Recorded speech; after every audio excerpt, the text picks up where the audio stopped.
Welcome to Business Spotlight, where we share insights, lessons, reflections, and pearls of wisdom from local business owners. And today, co-founder of SoandMo, it's a good morning and welcome to Luke Taylor. Good morning to you, Luke. Hi, Ceri. How are you doing today? All right? Very well, thank you. Excellent, excellent. Let's get stuck straight in. And SoandMo, obviously, there's a bit of a clue in the title, but if you don't mind sharing a little bit of the history, how long you've been in business and what you specialize in, please, Luke. So we've been in business since around June, probably 2021. So we've been a good few years now, and we specialize in fertilizer mainly. It's lawn care. So the reason that SoandMo was created was that myself and my co-founder Mark have spent a combined probably 30 years in the landscaping and turf industry, maintaining some of the best golf courses around the world on kind of Mark's part. And then I was in the kind of turf supply industry. And we basically clubbed together. We were building some massive lawns, doing a lot of big projects. And then we wanted to basically give our maintenance expertise to a wider range of end consumers. So a little bit of a background as to why it was kind of the level that we operate at, the performance that we get, the products that we use, why are they not available to the end consumer all across the globe? And so that's why we set out SoandMo to change that. Okay, so in terms of typical clients or customers, is it more on the residential side or is it commercial? What would be an ideal kind of client for you, Luke? Very much end consumer. Yeah, we're building a consumer brand. That's what we want to do. But we want to put all the pieces together for the consumer to be able to get the results that a professional like ourselves would get when we approach a lawn. So we're taking on Miracle Grow and kind of Westlands of the world, if you will. Okay, and just give us a little bit more insight there. You said certain products or techniques that aren't available or haven't been available. What's the history behind that? Yeah, so if you kind of break down the proposition of what you used to have with lawn care, it was very much a retail store. You know, approach a retail store as an end consumer, you'd look at a shelf of a lot of products. You would be asked to make a choice on what products you think your lawn needs, having never been educated on NPK analysis or fertilizer. You'd then have to take probably a massive bag home that was way too big for your lawn. You'd use half of it. You'd probably not apply it very well. The product wouldn't work very well. And you just get this horrible experience of lawn care. Actually, it's a lot simpler than that. You just don't have the steps as an end consumer. So what we set out was, well, first of all, we want to create good product. So the products that we're used to using in the sports industry, those kind of analysis, we're going to bring them into the consumer world. Secondly, we're going to give them all the support and the advice that is needed. So we're always here for live chat. We give them instructional videos. We give them everything that they need to be able to apply this in the right way. And then the final one was, well, we wanted to reduce the waste that the industry produces. So many bags of fertilizer goes to waste because it goes off in your shed and you throw it in the bin. We didn't want that to happen anymore. So we created something that was very tailored to the lawn size of the consumer. So when the customer comes to our site, we give them a kind of a questionnaire as to how big is your lawn. They can use a Google Maps API to map it out. You know, they don't have to go into their lawn to measure it themselves. And then we send them exactly the right feed at the right time in the quantity that they need. So it's about giving the full service and the full support from kind of start to finish, rather than kind of trying to leave them to do all the decisions. That's our job as experts. Got you. So you mentioned kicking off the business in 2021, quite an interesting time to start a business given the last 3 years we've had, Luke. Yeah. You know, with interest rates and inflation and of course lockdown. Talk us through how all those factors impacted on your industry and your business in particular, Luke. We kind of got, so I think we registered August 2020. We had a couple of months sort of developing. And then sort of January, February of 21 was when we started to sort of piece together the puzzle. And I think we launched our liquids on April 2021. So we did kind of a sort of 6 months of selling the liquids, which moved quite well. It was okay. We weren't kind of pressing hard enough to be impacted by industry and things like that. We launched the subscription in October 21, and then we kind of ran out of funding effectively. So we bootstrapped to that point, and that was when we started to look for external funding.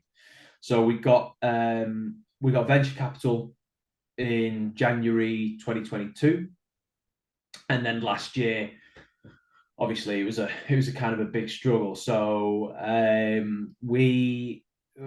was kind of pros and cons. The gardening sector performed really well throughout COVID.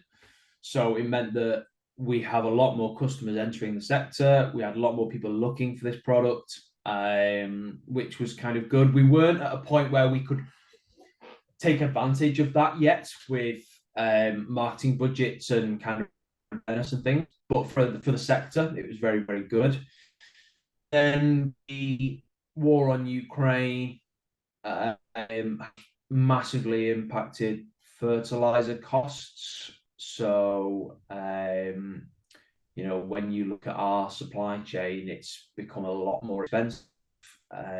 Fortunately, we made decisions to buy good amounts of stock before that happened. So we've not had to raise prices for consumers yet, as I think competition will be having to do certainly this year, because the percentage increase is quite frightening. And I don't think that anybody new coming into the industry would kind of be able to sort of get that on the footing because of the prices they are at the moment. Now we're hoping that they're going to fluctuate, come down, if everything sort of sorts itself out, but we don't know when that's going to be. So it's been a very tricky few years to try and launch a fertilizer brand. Obviously with COVID was good for the gardening, then obviously there's supply chain factors that are going to hit us hard.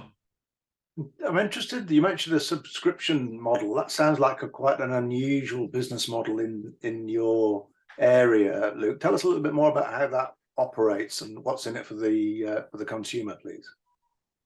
It was one of the first things that we decided to do when we launched. It's always the end goal was to get that subscription model, for two reasons, really. One, it was a business decision. It gives us that repeat purchase, so we know that we can forecast and we know we've got repeat revenue coming in.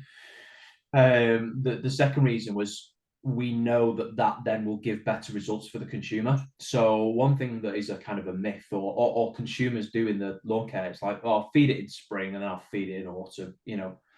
It's just not the way. We feed every 2 months with our plan. So we're sending 6 feeds a year.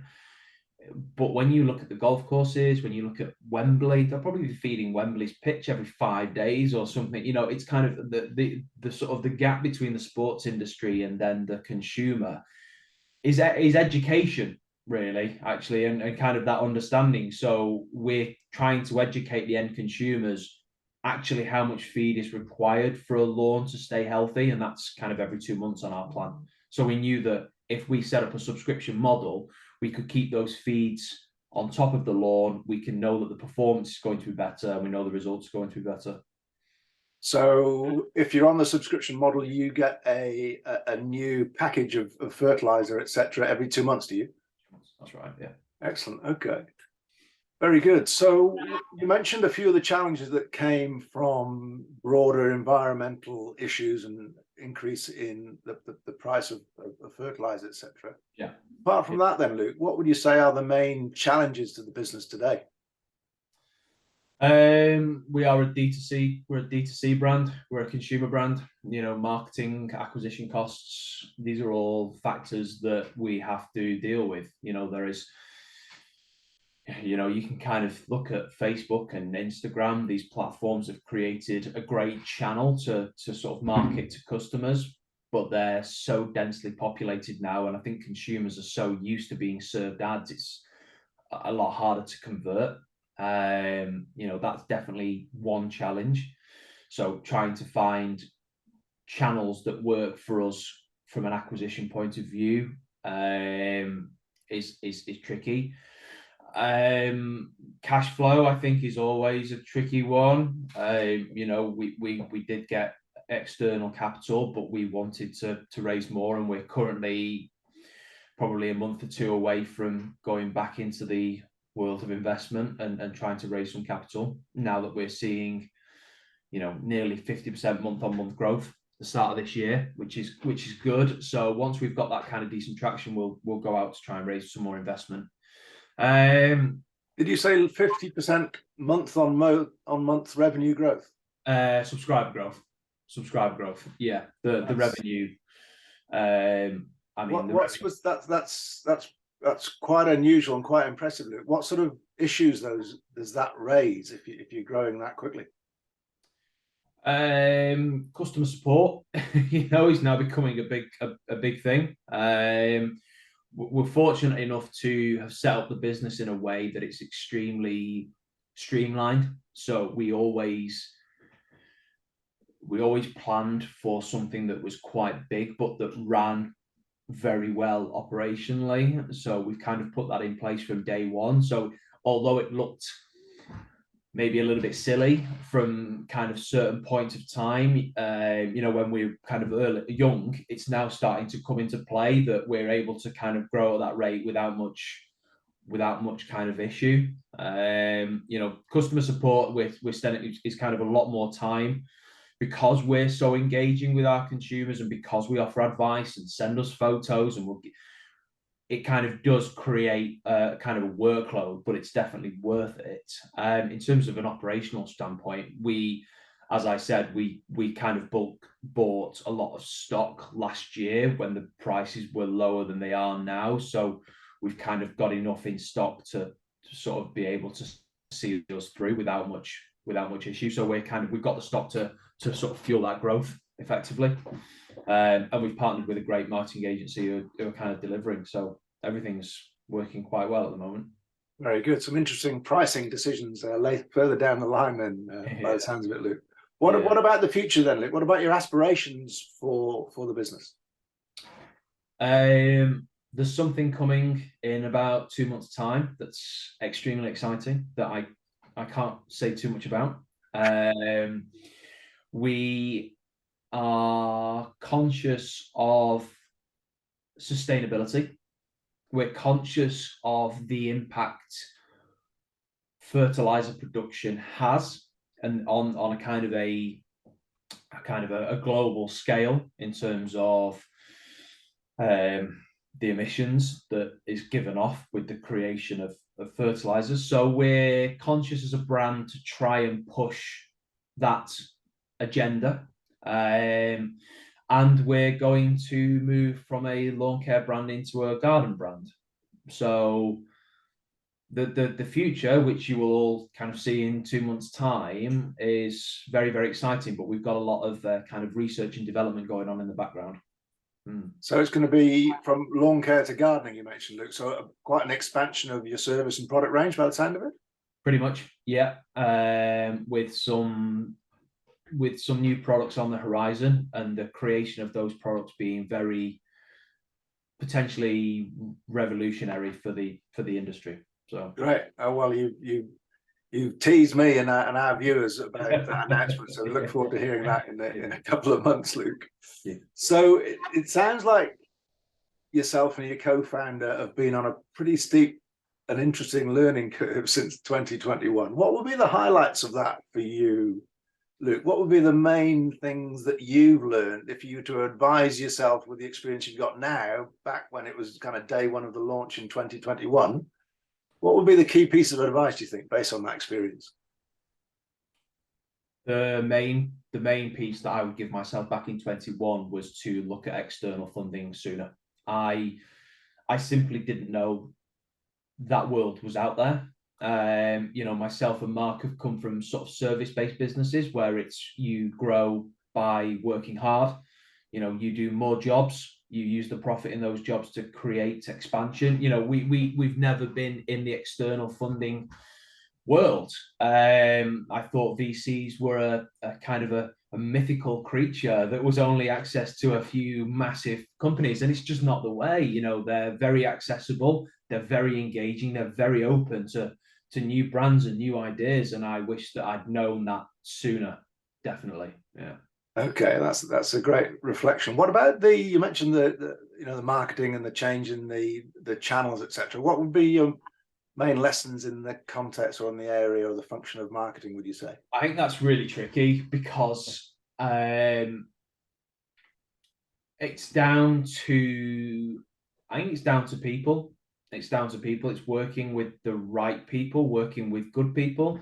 And sometimes even then, good people, the marketing, it just doesn't click. It just doesn't work. You know, we've gone on kind of a journey with the sort of the marketing side for a good few years of why isn't this quite converting at the way that we hoped it? What we thought that the idea would be just instantly resonate with consumers as a good idea, and it's kind of, oh, you sort of umming and ahhing with these months. It's kind of like it's just not working. And then, you know, what we've shown this year is we've partnered with a new agency who've completely understood the proposition. We've done a lot of work on the website and getting the messaging across as to who we are as a brand and what we do. And, you know, we saw better growth and better conversion in January and February this year than we did in the height of summer last year. So it's a learning curve. It's one of those things where I don't think there is a magical answer. It's about test and learn constantly. Absolutely, yeah. Test and measure is a fundamental principle we certainly use with our clients. What about the customer service side of things? Because it sounds like that's been a growing area of learning for you. What would you say is the main learning in terms of customer experience, customer service, customer care? You know, I think that's one of the things that I am most proud about is the level of customer service that and the customer support that we offer. It's kind of fundamental to the business. You know, what we're trying to do is bring a face and bring that kind of helping hand to, you know, there's no way that you're going to get Miracle-Gro on the phone to advise how best to use their, I don't know, 4-in-1 feed or whatever. It's just not happening. And so we actively sort of pinpointed that was something that we needed to do. We're in an industry where we're providing a service that is not completely understood by the consumer. That it's kind of there is an education barrier. We're not providing a new drink. You know, I'm not selling you a new type of smoothie. You know, you don't need to ask any questions. It's just a different flavor. Whereas with lawn care, we're trying to educate people on kind of what to do. So it's always been front and center. Make sure that the consumers know exactly where to contact us. They can do it at all times. They can send us photos and be really upfront with the fact that you're there. And it means that customers are more engaged with the brand. They feel more at ease to convert, knowing that they've got that support level there all the time if anything goes wrong. So it kind of works both ways. Very good. Well, it's a fascinating journey you're going on, Luke, and it's been great to hear some of the details. One last question, if I may, Luke. If there is anybody watching Business Spotlight who has got challenges with their lawn, maybe they've got a large lawn and are wondering, are intrigued to know what this customer service and this collection of products and services is about, what might be a useful next step? What would you suggest? Oh, I don't know if I'm going to regret this, but send me some photos. Yeah, I think that we've got channels. My personal LinkedIn is kind of always available to people. Our business channels, SoandMo Lawns, on Instagram, Facebook, on our website, anywhere you can find us. Ping us some photos, ping us what you're looking for and looking to achieve, and we'll give our honest assessment. You know, if you come back and your lawn needs returfing and it's gone, I'll tell you. You know, but I think that we can cure most lawns. So Luke, you're happy to go on record to say you're prepared to look through the photographs and offer your advice for free in the first instance? Every time we do it for everybody. Yeah. Excellent. Very good. Luke, it's been a real pleasure. Thank you so much for your time and your input and your reflections, and all the very best with SoandMo. Appreciate it. Thanks, Ceri. Take care.